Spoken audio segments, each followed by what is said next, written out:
remind us again your first allegations towards Archbishop Anthony Apuron. It was the molestation of my relative, my cousin, which prompted me.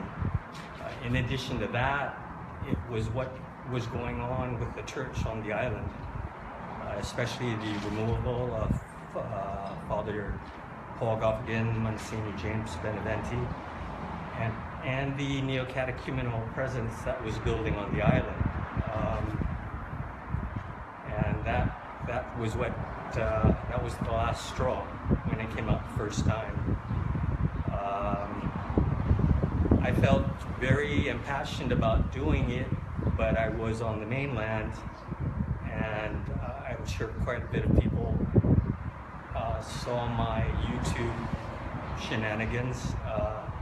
That was the only way I could express myself, not being on island. But once I got on island, the first thing I wanted to do was to confront Archbishop Anthony Apuron, and I tried. On my very last day, I actually went to the Attorney General's office and the Gainer precinct to let them know that I intended to go up to the Chancery. The Vicar General at the time had warned me not to attempt an appointment, and a little previous to that, the media had been blocked from coming up into the Chancery. So the very last day I made my attempt and no one was home. So here I am again. What brings you on? The same issue. The problems had gotten worse. The apostolic delegation on their first round called for reconciliation, and the people did pray and want reconciliation, but the Archbishop and the Chancery made no effort. And with every ensuing move they made, they demonstrated they weren't about to reconcile on any level. What I was fearful of was further intimidation, and my heart goes out to the clergy. I was in the seminary. I actually went to Thai seminary here, and my heart went out to the clergy because I understood it was a very depressed island clergy with all that's been going on. And the big point of it is there was just far too much pain going on in the island, and there was one cause of it.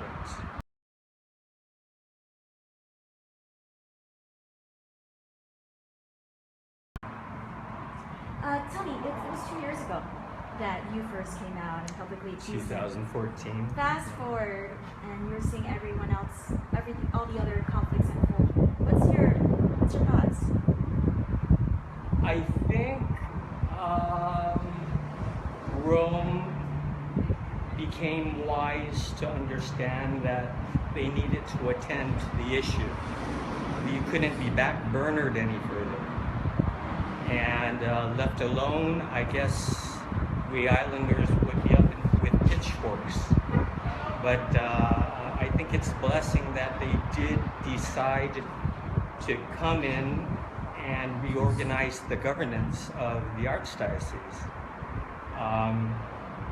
Everyone's speaking politely now, and that's understandable. But I personally appreciated the message that our apostolic administrator delivered at the service yesterday. He was very gracious, he was very holy. I felt very touched. I still stay to a degree cynical, because whenever you come in and outline your plan, then the expectation is to realize the plan. So I do pray that all the faithful on the island do give them the opportunity, but within reason.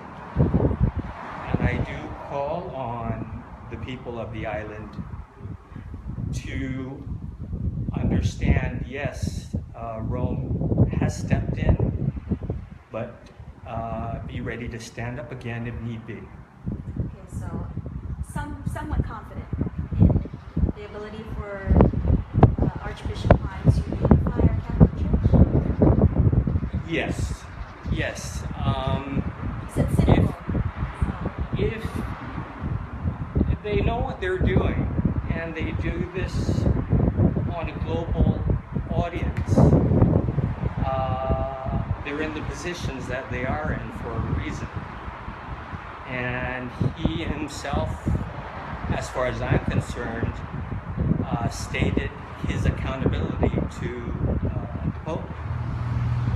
He needs to turn the ship around. Yes, we have to be patient. Yes, we have to give them their opportunity to begin.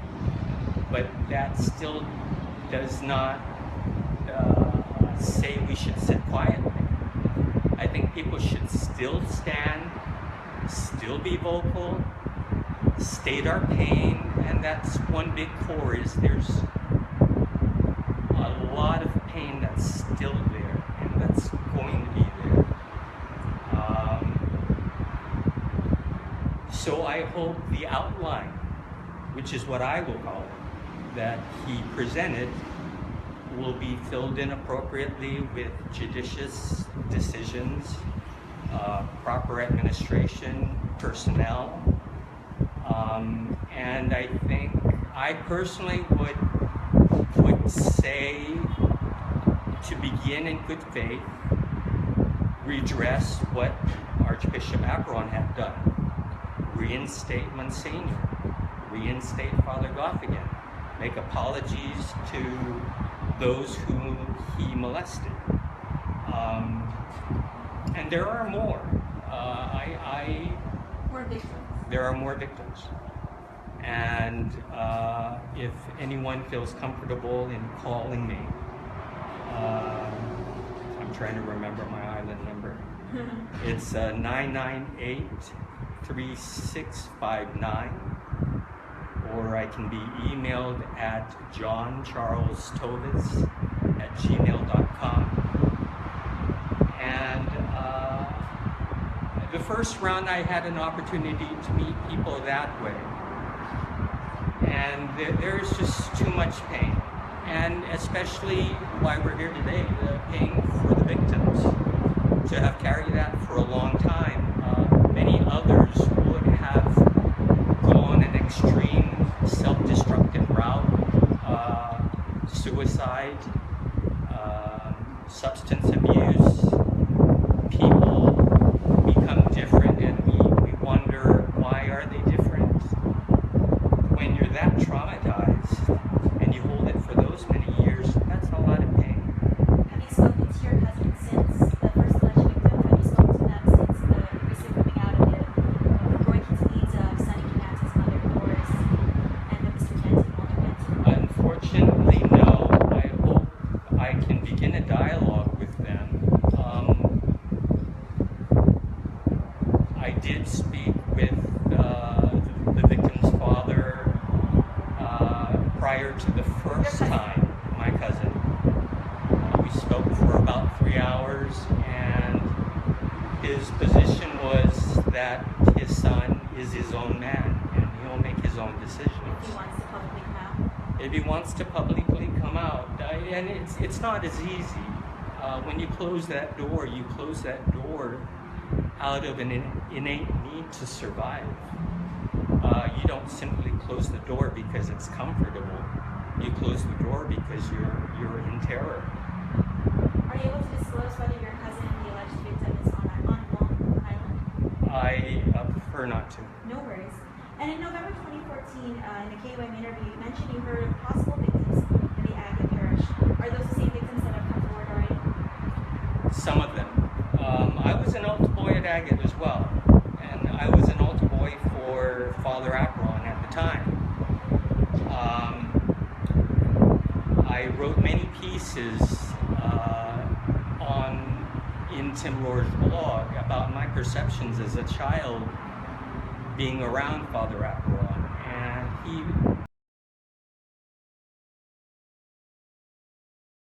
a number of us on a trip to Saipan.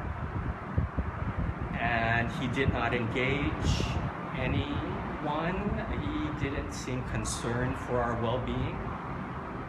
He sat on his lounge chair and read his paper, and that's what my pastor did.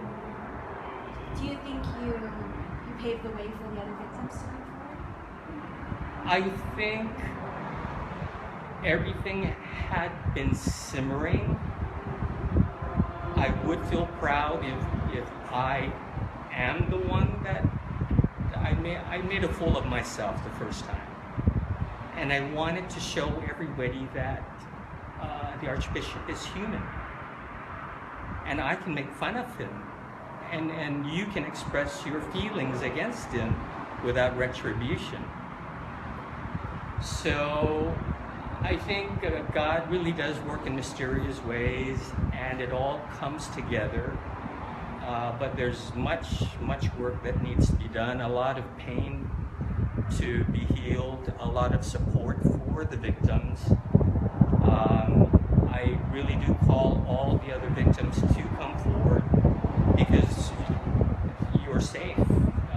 You'll have the opportunity to have a lot of support and prayers behind you. You said you were an altar-going advocate. I was. No, I was not.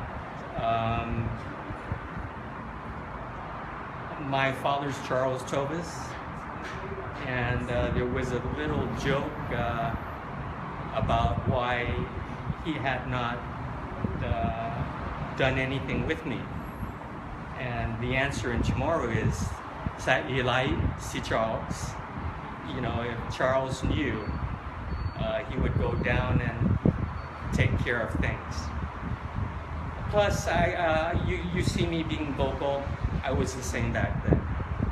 So I did not probably fit the profile that he needed to perpetrate and continue to perpetrate his evil. So you're saying there's similar qualities in the boys that were allegedly victims? It's really intertwined. Culturally, you do not question. It's the halo effect. You know, back to psychology, the halo effect. You wear a suit and tie, you don't wear a suit and tie. There's a stark difference in how people treat you. So with the collar and with the albs and cassocks, our culture at that time just said, don't question, simply do what they ask you to. Okay, so in your time, how long are you going to be back on Guam? Where'd you come from? I came from California. In California, your homecoming is because of all of the simmering, I guess the boiling pot now. The boiling pot now. You said it was simmering all those 2 years ago, now we're in the boiling pot.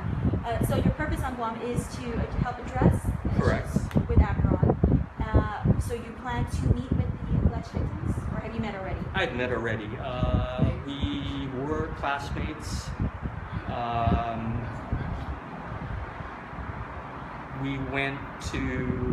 A couple of us went to the same grade school, and a couple of us went to Father Duane this year.